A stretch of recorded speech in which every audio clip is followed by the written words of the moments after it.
Bueno, una nueva tanda de audios de arqueología por teléfono. Un espacio para hablar de arqueología y hablar de filosofía, hablar de historia, todo vinculado con el pasado de la gente. Vamos. Buenas. Quien lee algún trabajo científico de arqueología, la gente, digamos, tiene medio como poca accesibilidad a estos trabajos. Yo recomiendo que miren alguno. Son bastante, digamos, aburridos. Tienen una serie de palabras que a veces cuesta leerlas. A los mismos arqueólogos y arqueólogas a veces nos cuesta, sobre todo si no son trabajos de nuestra especialidad. Pero esos trabajos que tienen un vocabulario especial, que tienen un orden especial, tienen algo que si lo miramos, avanzamos en el cuerpo del texto, que suele tener no más de 30 páginas, un trabajo científico publicado en una revista especializada, no lleva más de 30 páginas, no es un libro.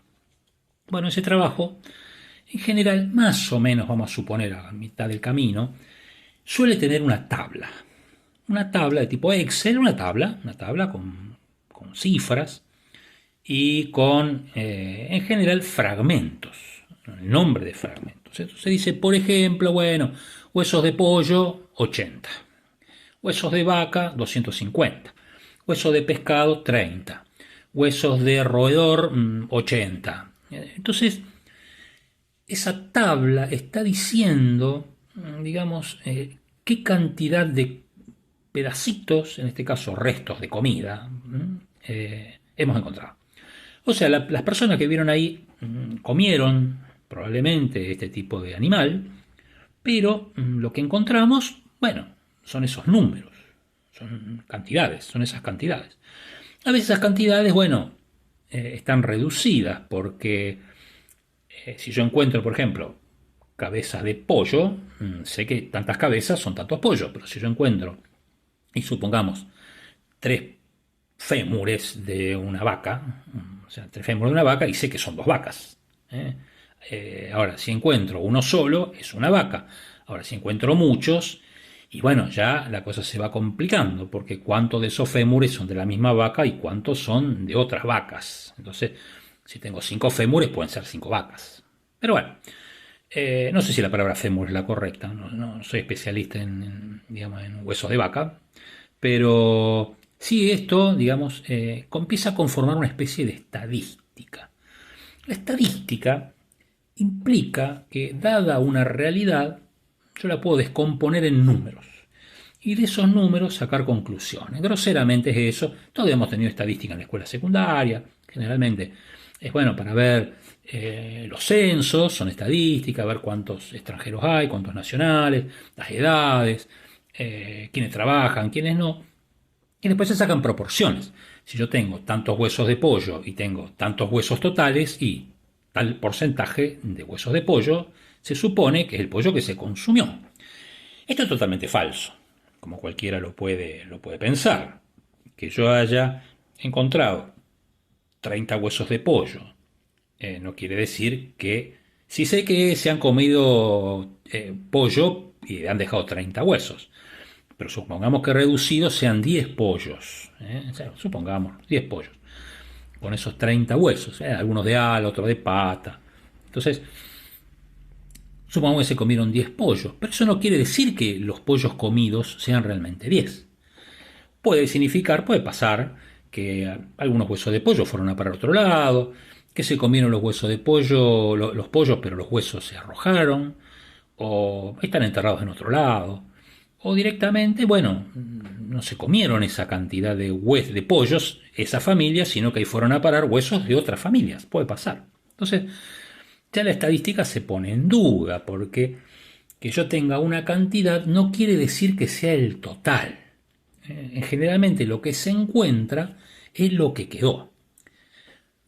Esto implica, digamos, bueno, una especie de desaliento, ¿no? Bueno, esta serie de podcasts en realidad desalientan bastante, pero quiere decir, bueno, ¿cómo calculo entonces qué cantidades comieron? Si sabemos, si analizamos los restos, que algunos huesos van a durar más que otros. Algunos huesos como los de pescado en general se pueden disolver mucho más rápido en una tierra ácida, por lo tanto son más finitos, las espinas, las escamas son incontables, no puedo saber cuántas escamas tiene un pescado, no puedo saberlo, pero sí sé que se comió pescado, pero no sé cuánto, es mucho más indistinguible ese resto, pero los huesos de vaca son mucho más resistentes, incluso reciben cortes, se pueden ver si son cortados a hachazo, con una sierra de mano, o incluso con una sierra eléctrica, etc. Pero hay otra forma de mirar esas cantidades, hay otra manera. El tema es que tengo un problema, tengo que ver no solamente un sitio, sino varios. Vamos a suponer un caso. Yo tengo en un sitio y veo los huesos que hay. Voy en otro sitio, veo los huesos que hay. Voy en otro sitio, los huesos que hay. Entonces, si yo hago, digamos, un muestreo, supongamos de 10 sitios arqueológicos, 10 casas antiguas, donde encuentro cantidades de vaca, cantidades de pollo, cantidades de pescado. Estoy exagerando, no hay 10 casas arqueológicas tan fácilmente, pero bueno, vamos a exagerar. Aparecen 3 fenómenos en los huesos en este caso. El primer fenómeno es la concurrencia. ¿Qué llamamos concurrencia? Concurrencia quiere decir que apareció, que fue, que estuvo, que hay. La concurrencia quiere decir que, bueno, en este sitio hay huesos de vaca, o sea, hay una concurrencia de huesos de vaca. En otros huesos a lo mejor no. Entonces, mejor no hay huesos de cordero. No hay una concurrencia de huesos de cordero. Y en otra casa sí. O sea, ahí tengo una primera cuestión. En algunas casas tengo unos huesos, o restos de unos huesos, y en otras casas no. El segundo fenómeno es la recurrencia. Dado un resto, suponiendo huesos de vaca, si aparecen en todas las casas, son recurrentes, se repiten. Otra vez hueso de vaca, otra vez hueso de vaca. Para mí comían vaca. Entonces, eso también es interesante. Hasta ahora no saqué una sola cuenta. No saqué ni una proporción. Solamente estoy mirando a ver qué huesos aparecieron. Entonces, otra vez pollo. Pero no hay concurrencia de pescado. Pero sí de pollo. En todas las casas que analicé hay pollo y hay vaca, pero no pescado. Solamente concurren los pescados en casas de la orilla del río, por ejemplo. Entonces sé que se come distinto en la orilla del río que adentro, tierra adentro. Bien. Una tercera característica o fenómeno es la frecuencia. Dada una concurrencia, hay hueso de vaca. Dada una recurrencia, siempre aparece el hueso de vaca, también puede haber una frecuencia. Bueno, mirá, el hueso de vaca es mucho más frecuente dentro de estas recurrencias, pollo, pescado, que aparecen siempre, es mucho más frecuente el hueso de vaca, hay más cantidad.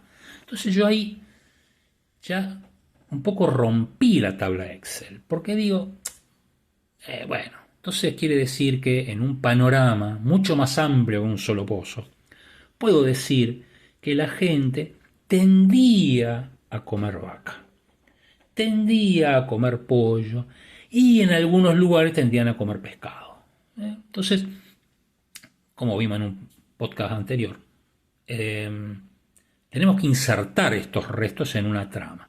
Si nosotros tenemos una cantidad n, digamos matemáticamente, de casas que encontramos, arqueológicamente potentes, mientras más casas investiguemos, más cerca va a estar esa tendencia que indica la frecuencia de huesos de vaca a que sea una dieta como una especie de ley, vamos a llamarle ley, una tendencia a que la gente comía vaca. Obviamente sabemos que comían vaca, pero este es un ejercicio, ¿no?, mental.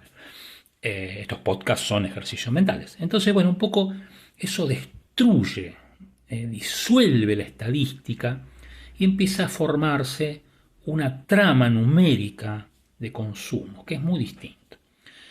Justamente la arqueología urbana tiene ese problema, o sea, se lleva muy mal a veces con las matemáticas, no porque no las pueda operar, sino porque a veces las matemáticas nos está diciendo algo que en realidad nunca ocurrió, que 10 huesos de vaca no eran 20, que eran las que realmente se comieron.